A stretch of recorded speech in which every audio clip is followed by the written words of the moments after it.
In tonight's Ask Anthony, a warning from a Jacksonville widow who says her husband's identity was stolen, and it all started when someone took control of their home phone number.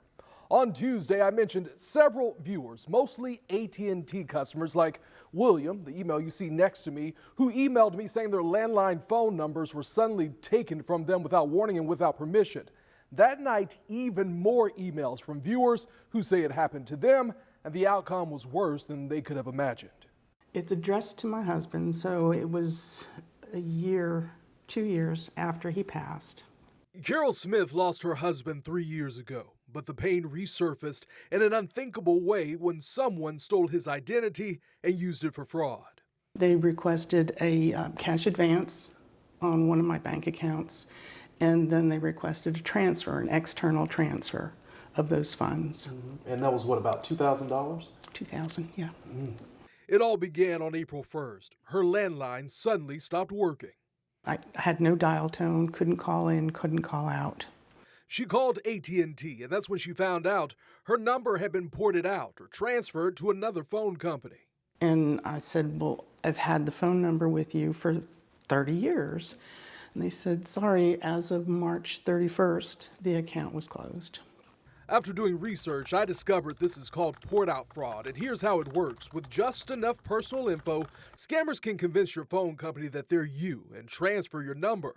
That gives them possible access to your financial accounts.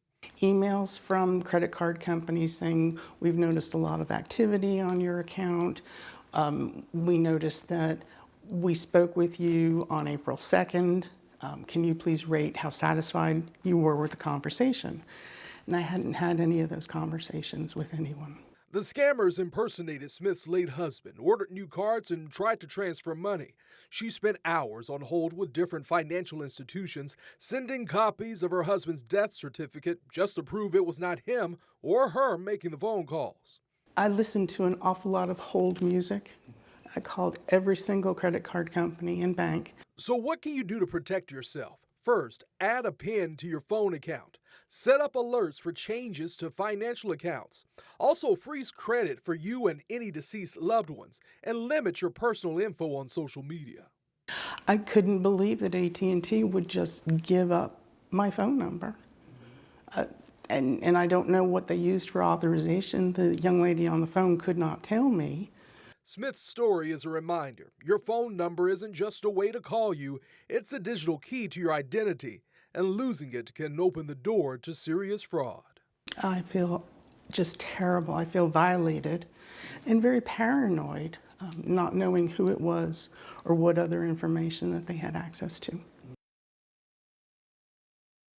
So in the past hour, I received this statement from AT&T that says, we recently experienced a small number of unauthorized transfers of home telephone numbers in the Jacksonville area.